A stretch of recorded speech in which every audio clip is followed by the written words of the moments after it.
init. Nay, anong ginagawa mo dyan? Pinapainit ko lang to lutuan natin. Uso kasi to, anak. Uso, Nay? Bakit di na lang doon sa kusina? Sa sobrang init ng Pilipinas ngayon, ayan, pwede ka na magluto. Di ba? Tipid sa gas. Grabe.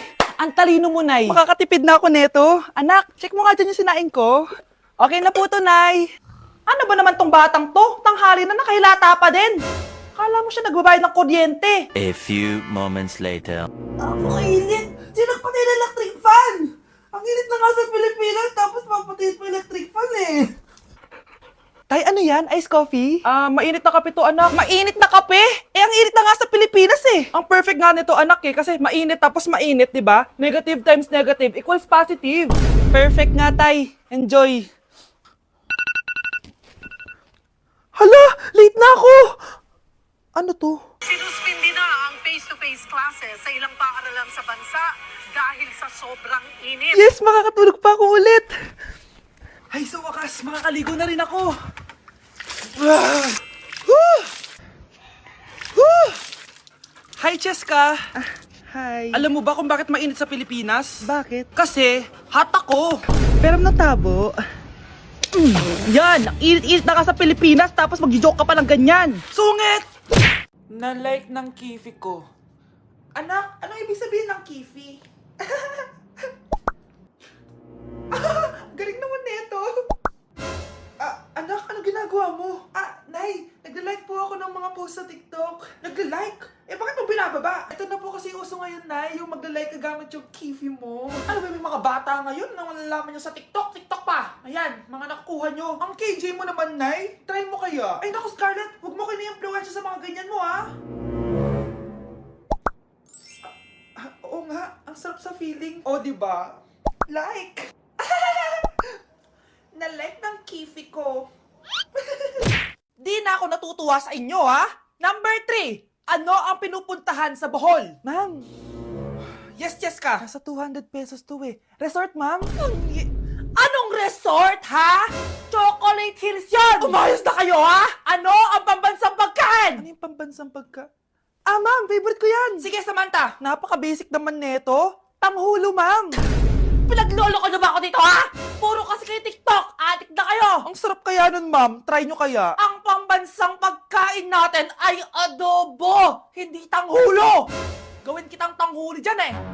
Okay, kakalma na ako, ha? Ang makakasagot neto, perfect na sa exam. Ano ang pambansang laro natin? Pag nasagot ko to, mas mataas na yung score ko kay Samantha. Ma'am! Scarlett, umayos ka na, ha? Sige. Ang pambansang laro natin ay 8-ball pool. Anong 8-ball pool? Ornis yun! Perfect ka na sa akin! Perfect 0! Mali ka, ma'am. Halos lahat ng kakilala ko dito naggaganon. Yun yung pambansang laro natin. Oo, desisyon ako. Ayoko na. Magre-resign na ako.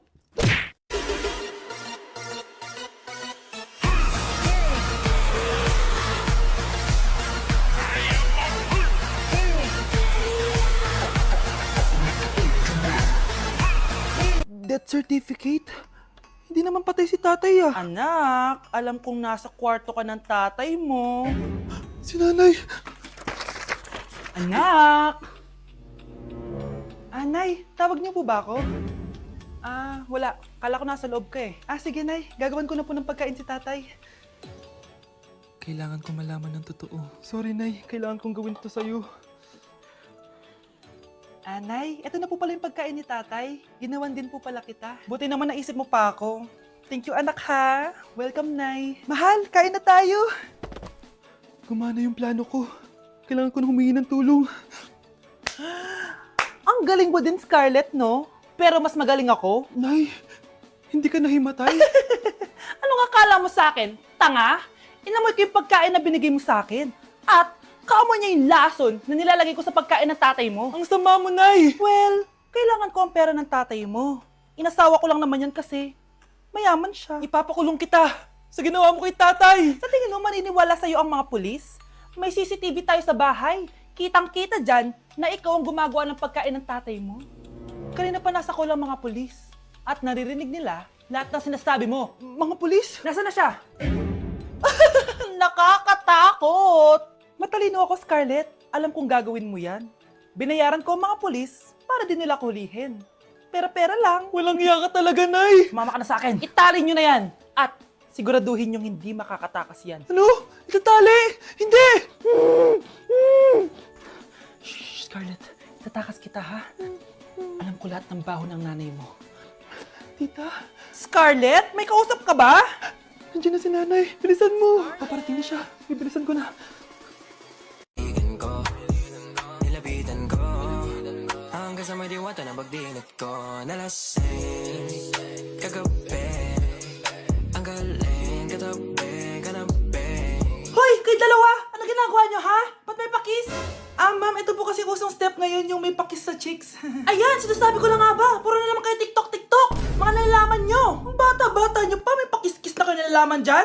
Mag-aral nga kayo na maayos. Ang bitter ni ma'am porket walang kadate ng Valentine's. May sinasabi ka ba, Scarlett? Wala po, ma'am. Delivery po. Anong delivery? Parang wala naman ako in-order, kuya. Nakasulat po dito, Susan. Kayo po ba yun, ma'am? Oo. Sige, baka nakalimutan ko lang. Nay, ano po yan? Cellphone? Di ba mahal to? Opo, Nay. Paano ka nakabili niyan? Siguro nanalo ng raffle si nanay. Nay? Oo, anak. Bakit? Nabalitaan niyo na ba, Nay? Uso yung mga scammer ngayon. Totoo ba? Grabe na talaga ngayon, anak. Sabi sa nakita ko, Nay, nang scam daw siya ng mamahaling cellphone gamit ang credit card ng ibang tao. At ito pa yung malala, Nay. Nang scam daw din siya ng pera. Delivery po. May delivery ata, anak. Delivery po. Ikaw na naman, kuya. Susan po ulit, ma'am. Wala naman nga ako in-order. Wala akong magagawa dyan, ma'am. Sa'yo nakapangalan eh. Sige na po, una na ako. Ano na naman laman neto? Pera? Ito ba yung sinasabi ni Scarlett na galing sa scam?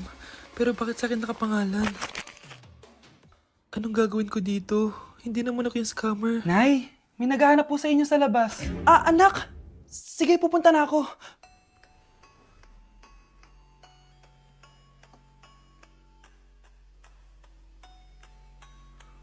Hello po. Ano pong kailangan nila? Kayo po ba si Susan, ma'am? May natanggap po kasi akong report na kayo daw po nangi-scam. Scammer? Hindi ako scammer, Ma'am, sa'yo nakapangalan ng mga parcel. Kaya sumama ka na sa amin. Hindi nga ako scammer! Ikukulong ka na namin. Huwag niyo ko ikulong! Hindi ako scammer! Itigil niyo na yan! Hindi si nanay ang scammer.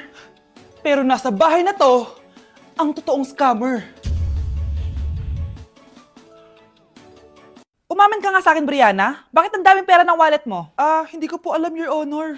Nangupit ka sa akin, no? Your Honor, i-double check ko lang kung totoo yung sinasabi niyo. Anong Your Honor? Nanay mo ko. Nagsasabi na ito. Nay, alis lang ako. At saan ka na naman pupuntang babae ka? Sa boyfriend ko po, Your Honor. Your Honor? Saka din eh. Bawal na umalis, gabi na. Gusto ko siya makita. Gusto ko makita sa mata niya na nasabihin niya sa akin, mahal niya ako. Gusto mo ito makita mo? Joke lang, Your Honor. Anak, nakausap ko yung teacher mo kanina at sabi niya, hindi ka daw pumasok ng school? Di po totoo, Your Honor. Your Honor, Your Honor. Pati ikaw? Nag-aral. Ako kanina, baka di niya lang ako nakita kasi nasa farm ako. Ha? Anong farm pinagsasabi mo? Anak, ba't dila ka ng dila? Butiki ka ba? Nay, sorry. Uso kasi to, Nay. Ayun na naman tayo sa mga uso-uso. Hindi kayo napapagod, no? Tigilan nyo yan. Mga anak, kain na tayo. Yes, Your Honor. Nandito na kami, Your Honor. Tama na Your Honor nyo. Your Honor, kain na tayo. Tama na! Tumigil na kayo! Your Honor. Bes, bakit ka absent kahapon? May pinuntahan kasi ako, Bes. Ano yan? Ba't mo tinatakpan yung bibig mo? Mabaho ba yung hinga mo? Ano kasi Hala, naka-braces na si Scarlett. Kaya siguro absent siya kahapon. Bes, magkano yung braces mo? Di ba mahal yan? Rich kid ka siguro. 5K lang to, pero naka-promo kasi sila, kaya 3K na lang. Ako na rin nag-change ng rubber kasi kamahal man. Nandito ba si Scarlett? Present po, ma'am. Anong present? Ayusin mo nga magsalita. Sorry, ma'am. Di po kasi ako makapagsalita na maayos. Masyakit po kasi yung braces ko. Ay, wow. Kala mo talaga. Anong ginagawa niya? Over naman sa pakita ng brace. Bes, ano yan? Ba't ganyan ka mag-tiktok? Siyempre para makita ng mga friends ko na may braces na ako. Ganon? Tsaka para ma-ROI ko na din to, no? Sige, Bes. Okay, class. Jessica.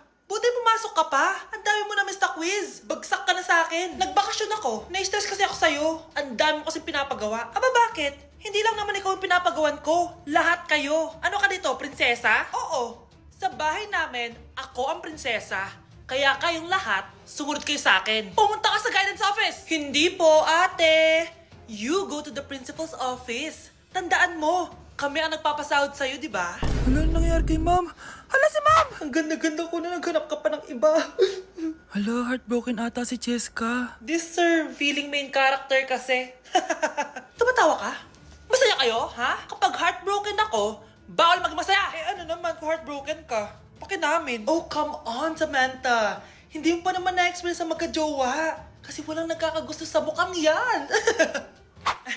Hi! Ako pala si Scarlett. Bago lang ako dito. Oh, pake ko. Tsaka tanggal mo nga yung makeup mo. Dapat ako lang yung maganda dito sa school. Sino ka ba para utusan ako? Feeling main character? Kadiri? Anong sabi mo? Mag-sorry ka sa akin! Sorry! Not sorry. Tsaka mukhang asin kapag may ibubuga ka na. Nakahanap din ng katapat si Cheska. Walang yatong babaeng to. Ako ang main character dito sa school. Bye! Humanda ka sa akin. Annyeonghaseyo! Guys, sobrang lamig! Nasa Korea na ako! At syempre, ano pa bang gagawin natin? Titikim tayo ng convenience store snacks! Guys, hulaan nyo kung nasan ako, walang ganito sa Pilipinas. First time ko makakatikim ng mga pagkain sa convenience store dito sa Korea. Grabe, sobrang dami din pagpipilian dito. Guys, ito daw yung kinakain ni Jungkook sa live niya, so tikman natin kung masarap. Guys, simula bata daw si Jungkook, ito yung favorite niyang iniinom, so tikman din natin. Hala, si Jungkook! Akala ko na hospital ka. Resurrection, ang muling pagkabuhay. Annyeonghaseyo! Hala ka, may Korean guys, oh. May mga hotdog din, no? Tikman natin yung mga hotdog nila kung masarap. Guys, may nakita ako, matcha siya na pandesal, tas may ulam siya sa loob. Tikman natin kung ano lasa.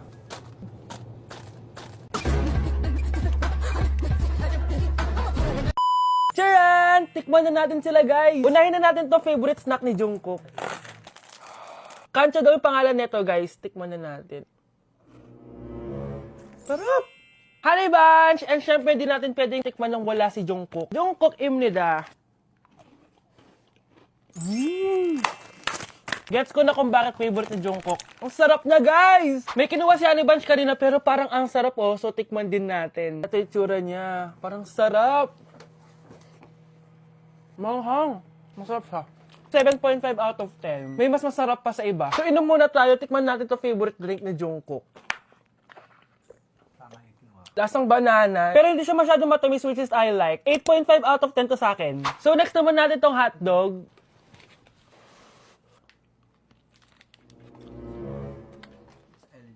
Ano yung lasa? Hindi ko siya gusto, guys. Weird na lasa niya. 3 out of 10 lang to sa akin. Hindi ko siya masyadong gusto.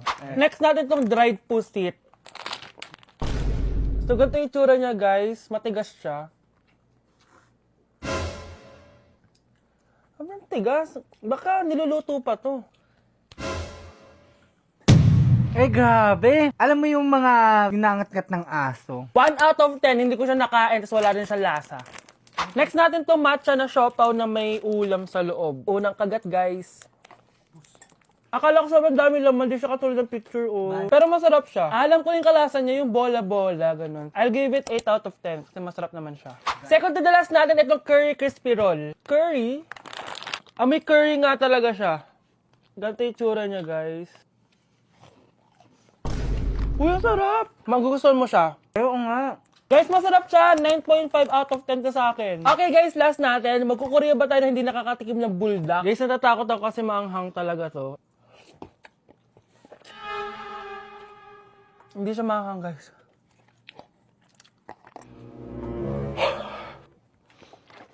Bibigyan ko to ng 8 out of 10. Masarap naman siya kasi sobrang anghang niya.